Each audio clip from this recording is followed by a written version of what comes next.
Kalender bilang gencatan senjata.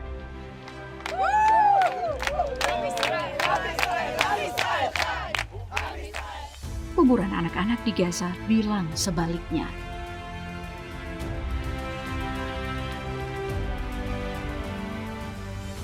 Banyak yang mengira perdamaian di Gaza sudah benar-benar terwujud sejak 10 Oktober 2025.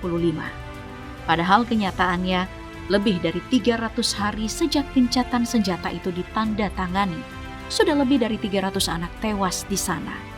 Rata-rata 1 anak per hari. Di tengah situasi yang katanya sudah damai. Hingga 6 Agustus 2026, jumlah kematian yang dilaporkan sejak Oktober 2023 mencapai 73.382 jiwa, termasuk sekitar 21.500 anak. Jadi kalau masih ada saja orang yang tewas akibat serangan yang masih terus terjadi, pertanyaannya bukan lagi apakah gencatan senjata ini rapuh. Pertanyaannya, gencatan senjata seperti apa sebenarnya yang sedang berlangsung di Gaza?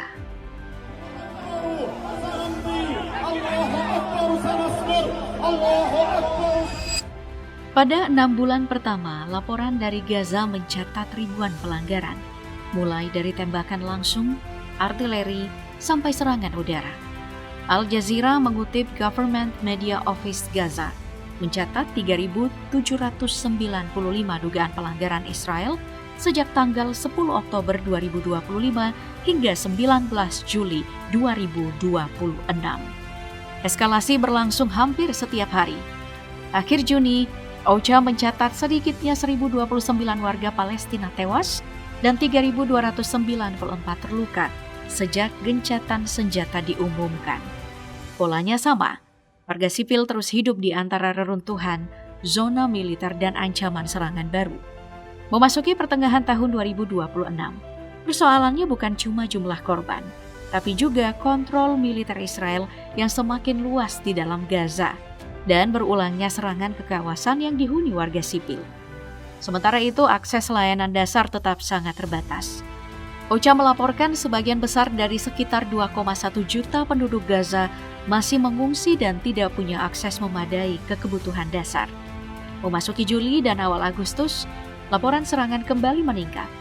Korban terus berjatuhan, sementara istilah gencatan senjata tetap dipakai untuk menggambarkan situasi ini. Disinilah persoalan sebenarnya muncul. Sebuah gencatan senjata seharusnya berarti penghentian kekerasan. Tapi, kalau tembakan, serangan udara, kematian dan pengungsian tetap berlangsung berbulan-bulan, pertanyaannya bukan lagi apakah gencatan senjata itu rapuh.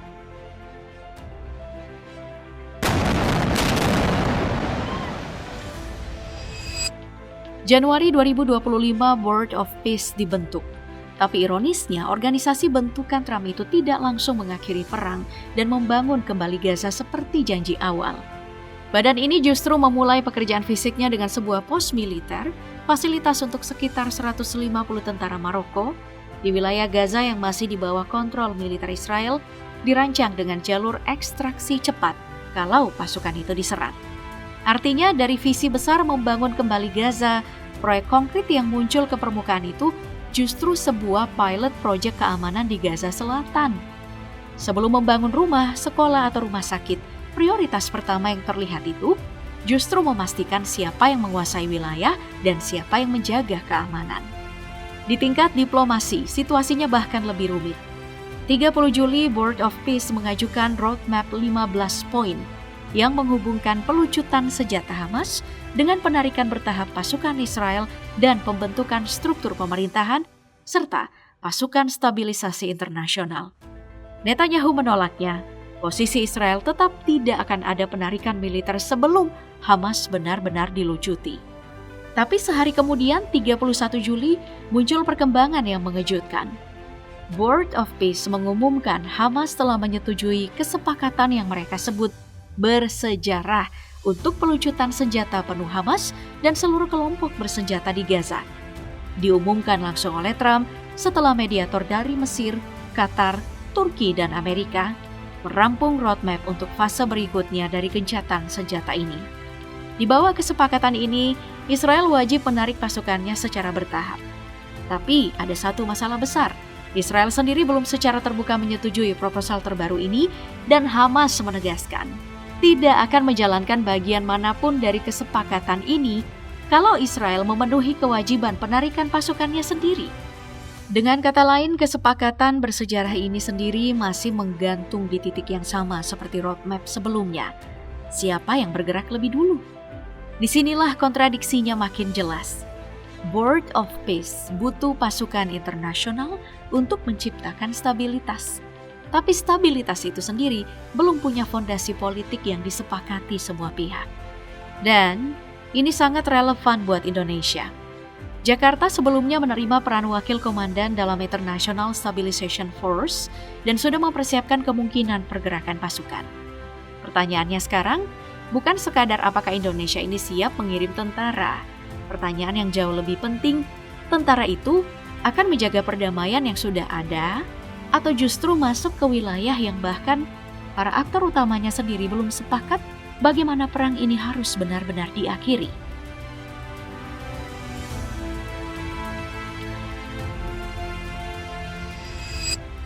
Keterlibatan Indonesia dalam Board of Peace bukan keputusan tiba-tiba. Tanggal 22 Januari 2026 di Davos, Presiden Prabowo Subianto menandatangani piagam Board of Peace, inisiatif yang digagas Presiden Amerika Serikat Donald Trump. Hampir sebulan kemudian, 19 Februari di Washington, Prabowo menghadiri pertemuan perdana organisasi ini dan menyatakan kesiapan Indonesia mengerahkan hingga 8.000 personil untuk International Stabilization Force. Indonesia bahkan ditunjuk sebagai salah satu wakil komandan pasukan, sementara Trump memuji Prabowo dalam forum itu. Langkah ini pun memicu pertanyaan di dalam negeri, karena dianggap anomali terhadap tradisi politik luar negeri Indonesia yang puluhan tahun konsisten mendukung kemerdekaan Palestina. Kontroversi serupa muncul di 2025 ketika Prabowo menawarkan Indonesia sebagai tempat perawatan sekitar 2.000 warga Palestina korban perang Gaza. Pemerintah menyebutnya langkah kemanusiaan, tapi kritik menilai evakuasi ini beresiko berkontribusi pada pengosongan Gaza. Rencana ini akhirnya tidak dilanjutkan setelah penolakan publik. Dan ada satu fakta yang belum banyak dibicarakan saat rencana pengiriman pasukan ke Gaza ini dibahas. Indonesia sebenarnya sudah punya pengalaman pahit di misi penjaga perdamaian yang mirip. Sejak awal Maret 2026, pasukan Garuda Indonesia yang bertugas dalam UNIFIL di Lebanon Selatan, misi penjaga perdamaian PBB yang sudah berjalan puluhan tahun, kehilangan 6 personilnya.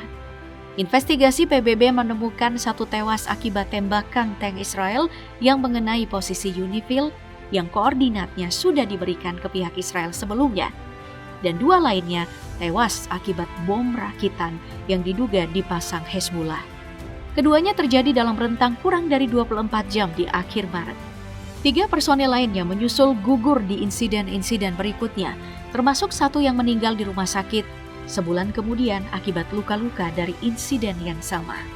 Nah, yang membuat ini lebih meresahkan, sejumlah analis mempertanyakan apakah kontingen Indonesia sengaja jadi sasaran, bukan sekadar terjebak baku tembak. Karena posisi-posisi yang diserang itu bukan lokasi acak, tapi pos-pos UNIFIL yang sudah lama berdiri dan koordinatnya diketahui semua pihak. Di sisi lain, pemerintah tetap mengecam Israel bersama Mesir, Qatar, Yordania, Uni Emirat Arab, Pakistan, Turki, dan Arab Saudi. Indonesia menyatakan tindakan Israel ini melanggar kewajibannya berdasarkan hukum internasional. 2 posisi ini tampak berjalan bersamaan. Indonesia tetap mendukung Palestina, tapi juga bergabung dalam mekanisme keamanan yang dibentuk Washington. Sementara Amerika sendiri, sekutu utama Israel. Menlu Sugiono menyebut ini penerapan politik bebas dan aktif. Indonesia tidak berpihak pada kekuatan tertentu, tapi aktif mencari penyelesaian dengan solusi 2 negara sebagai tujuan akhir. Tapi setelah tahu apa yang sudah terjadi di kontingen Garuda di Lebanon, pertanyaannya jadi lebih tajam. Apakah keterlibatan ini memungkinkan Indonesia memperjuangkan kepentingan Palestina dari dalam, atau justru mengulang resiko yang sama, kali ini di Gaza yang medannya bahkan lebih padat dan lebih tidak menentu dari Lebanon Selatan?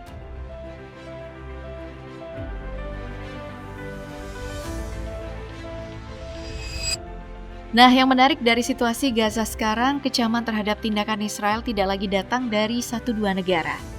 Tekanannya sudah muncul di beberapa lapisan sekaligus.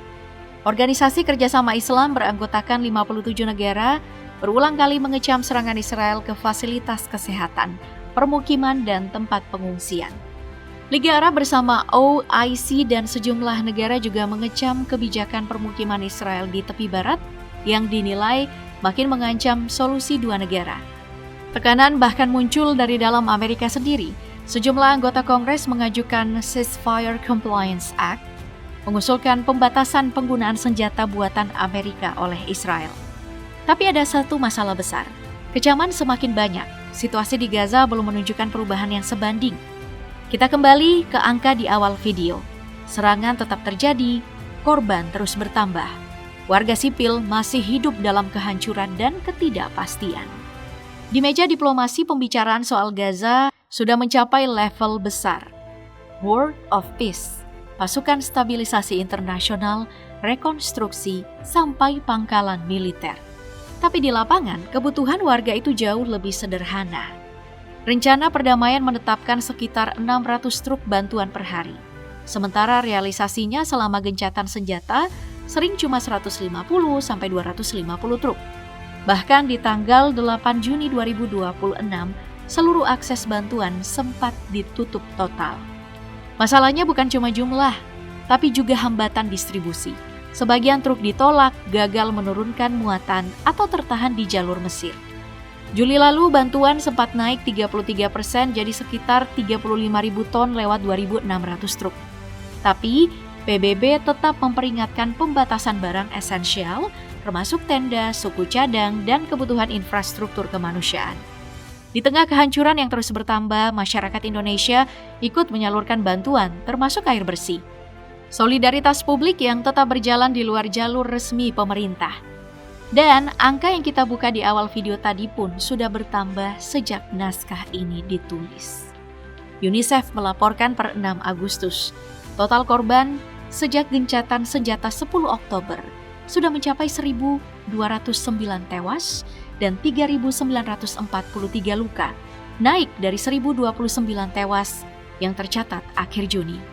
Direktur Regional UNICEF untuk Timur Tengah dan Afrika Utara, Edward Beigbeder, menyebutnya dengan lugas. Gencatan senjata yang meninggalkan rata-rata satu anak tewas setiap hari adalah gencatan senjata yang gagal. Bahkan akhir pekan lalu saja, serangan Israel dilaporkan menewaskan sedikitnya 19 warga Palestina dalam satu hari, membawa total korban akhir pekan itu jadi 26 orang. Dunia sedang merancang masa depan Gaza, sementara sebagian warganya masih berjuang melewati hari ini. Dan kalau pasukan penjaga perdamaian yang dikirim ke wilayah serupa saja sudah pernah pulang dalam peti mati, pertanyaannya bukan lagi cuma berapa lama istilah gencatan senjata ini masih layak dipakai. Tapi, siapa yang akan bertanggung jawab kalau sejarah itu terulang? Kali ini di Gaza.